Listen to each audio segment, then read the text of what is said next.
The topic which we want to take today is a very hot topic. You can say most of the people today in organizations, on personal life, people are using what is called as mindfulness. And when we talk about practicing mindfulness, the one thing which we want to look at is how do we observe our thoughts. And the reason for observing our thought comes from that many a times we think that what we are thinking, what our thoughts are, that is who we are. And only after observing the thoughts, when you see the origin and like the arrival of a thought and the departure of a thought, only then you can realize that who you are is not your thought. A thought is coming in your mind and it goes from your mind, and some thoughts you stick to, you keep chasing some of the thoughts, some thoughts you just leave it in a fleeting moment. But all said and done, who you are not your thoughts. And that is the very big opening one gets once we start practicing mindfulness. So practicing mindfulness, let's get into it. Shantesh, so when we talk about mindfulness, we have discussed in the past about various practices which we have done using mindful journaling, mindful writing, etc. But overall, as a concept of mindfulness and how it can be used in our day-to-day life is something which we would like to discuss today. Yeah, so Prasanna, very interesting topic, that something which is very close to us, very personal to us, that we are touching upon. And let's straight away jump into this topic of mindfulness. So first thing, when I was just looking at some of the articles in preparation for our today's recording, what was very interesting is that I was looking at the graph of Wiley publication, which is a renowned publication, and the reference to mindfulness or topics related to mindfulness, the number of articles that were covered from about 60s up to 2010 was in this graph, which was under about 50, and suddenly 2011 it shot up to 300, and then it has spiked up ever since then. Today it is much higher, and that's something which was quite interesting to see, that as a subject of mindfulness, you see a spike in the subject only in the last 10 years. But when I overlap that with the social media culture, then you see a spike in the number of social media users, and the way public started sharing from Facebook and then Instagram and so on and so forth also kind of corresponds with the same graph. That spike is almost like going hand in hand. And that, I think, is the hypothesis that perhaps social media is something which is also causing an issue. Very important point that you raised in the introduction is that we are always observing the thoughts in the exercise of mindfulness. Now, whether it is through journaling, whether it is through mindfully engaging into an activity, whether it is like activity like watering plants, or whether it is just sitting and meditating, we are observing our thoughts. With social media, what has happened is perhaps that there is a bombardment of information that is happening, and when you consume a lot, let's say take in the context of food, when you consume a lot, then your stomach finds it difficult to digest, and either it will upset your entire system. Similarly, when your mind is consuming a lot of this information which is not relevant, which is perhaps not really necessary, in the face of entertainment we are consuming, but we are consuming content of something which is impacting us. And that is what is perhaps causing this effect, and that is perhaps what made so many researchers write about mindfulness, and therefore the spike in the publication. So just an analogy I'm making as an opening statement to this case.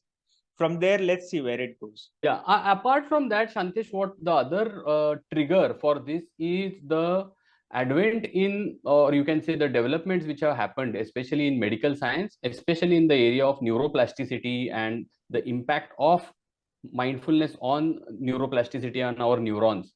So that has also, because of the scanning machines, the new devices, the MRIs and all, it has definitely helped understand the connectivity better. So there have been studies done on monks, and those are scientific studies which are done, and how their mind develops, their brain develops, and the impact of their thoughts, actions, way of being on the different aspects of life has been traced, and it has evidence now. It is not like just a assumption that this might be the reason. People were always seeing the application part of it and they could see the results, but we were not having the evidence to connect that applicability of mindfulness to the various other aspects of our life. And I think that has come out very well now, and that definitely you can say enables many people to invest in that area, to sponsor those areas and studies.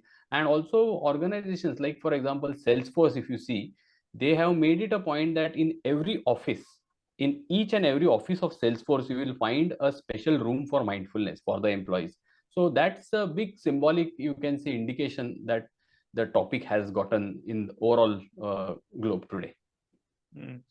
But when we feel the need of it, what is very important to address is also how does one practice mindfulness? Now, does one have to go and attend meditation retreats or practice it through attending some sort of mindfulness workshops, subscribe to these expensive apps? I really don't know what the solution is at this point in time, but there are simple basic things. Once we understand the concept of mindfulness, perhaps it allows us to understand how we can implement it in our day-to-day life.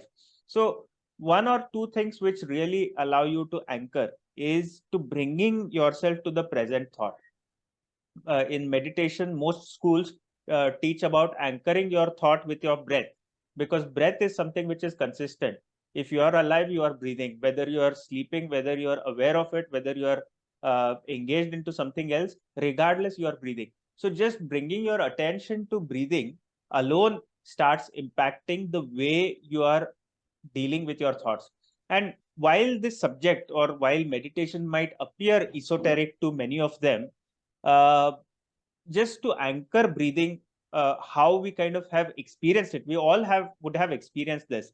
So for example, I'm just sharing my personal experience. So I in school, I used to play table tennis, and once I really performed well. Now my coach asked me to come in front of the entire public audience, whoever were attending, and receive the certificate and say a few words. uh, I have never been a good orator. I was extremely shy in school, and I found it difficult to speak on stage. So I never participated in any of these kind of extempore competitions and all of that. Now, when I was standing in front of them, thinking that my coach is calling me, and backstage he had already told me that you have to speak a few words. So I was panicking, and my palms had turned cold. I could hear my own heartbeat, and then nobody told me, but I just started taking deep breath. And when I started taking deep breath, I gained composure. And then when I gained composure, I was able to speak something and manage through that. The point being that when my thoughts overpowered, it affected my body. My body temperature, palms became cold, heart rate increased. And when I focused on my body, like when I started focusing on taking deep breaths, oxygenating my body, also observing my breath, my thoughts got altered. And somewhere, even though I wasn't really confident of what I'm going to speak, at least there was a little balance. So there is some sort of connect between how your thoughts function and how your body corresponds to that. And that is what is happening. Today, people are dealing with stress, anxiety, high blood pressure, all of these sort of comorbidities and mental illnesses are an outcome of the way our mind is processing the thoughts. And we need to really become aware of that. We are not giving enough attention to our mental health as opposed to when you give attention to your physical health and well-being. Absolutely. And as you said, the way body responds to the mental and emotional state, which is absolutely correct, as you rightly said. And we have seen there are certain, even in medical science, there are certain psychosomatic diseases, as they call.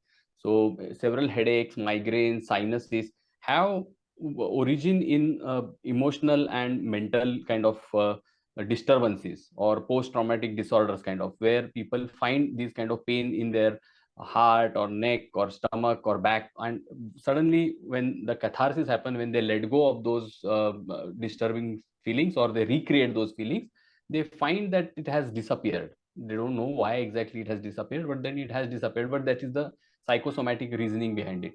Same way, the opposite is also true, especially it is taken in the fields of NLP, neuro linguistic programming, where the opposite, which is if you change your physical state, like if the way I am talking right now, if I sit like this with a straight back and a little more confident posture, immediately my state of mind also changes. So as you rightly said, there is a direct correlation between the two, the thought process happening in the mind with the physical changes happening in our body. Yeah. And I think realizing this with our day-to-day examples, why I wanted to bring this day-to-day example is because everyone, we would have experienced this without realizing. But just once you realize the power, the potential that your thoughts is having on your day-to-day life. And once you realize that, you can start seeing the adversities that your thoughts is causing, or an impedance that your thought is causing towards your own growth, towards your well-being, towards your responses to the closest people in your life, your family and your friends, and towards yourself. I think if we are able to realize that, then we see the need of working with it. There is absolutely no reason to be shy about how we feel, or if we are feeling disturbed, if we are feeling pain within. It's absolutely normal. And before we started 13, if you remember, Prasanna, we were reading that one article from Times of India, which I don't know how scientific it was, but it was definitely something which seemed rooted through the surveys, and also disturbing. So what the article said is that between the age 18 and 35 in India, the public between the age 18 and 35, 7 out of 10 people are experiencing some sort of mental distress, anxiety, depression, fear, worry, and that is affecting their day-to-day life. Now, the article further said that 70% are the ones who are realizing this. We don't know about the other 3. Now, 7 out of 10 itself is a mind-boggling number. It's pretty disturbing. And despite that, we find it uncomfortable to open up, to talk about it. And that leads, or that transforms into something much bigger than it actually is. The moment I have realized in my own case that the moment you open up and you talk about it, you simply take the air out of it. And opening and talking about it is half battle won. Once you are acknowledging that you are dealing with some issue, some challenge, then sort of taking care of yourself becomes very easy. From internal point of view, you are okay with your situation. From external point of view, people around you, the ones who are close to you, are extending themselves as a strong support. And I think that becomes really important. We need to realize that. Very true. And I think mindfulness and meditation, these topics which we are talking about, practicing mindfulness, becomes a very powerful support mechanism, as you use the word, like the way we need people supporting it, the way we need medical science supporting it, same way we will definitely need the other, you can say, support system coming from emotional hygiene and mental hygiene, which is a very strong part of daily mindfulness practice. Yeah, because I think the purpose of this conversation is that we have to look at why we need to practice mindfulness rather than how to practice mindfulness. How to practice mindfulness, there are 1,000 different ways to do that. And if you just Google, there are a bunch of articles, everything seemingly relevant comes up. If you search it on YouTube, there are so many sort of exposure in terms of that area. But why we need to practice mindfulness? How can we make ourselves comfortable to the emotional vulnerability that we are experiencing, and how do we deal with that? Nobody is talking about that, and we really needed to bring that forth to the conversation. Now, before we complete our conversation, this is an opportunity for our listeners, for our viewers, to express themselves. What is it that they are dealing with?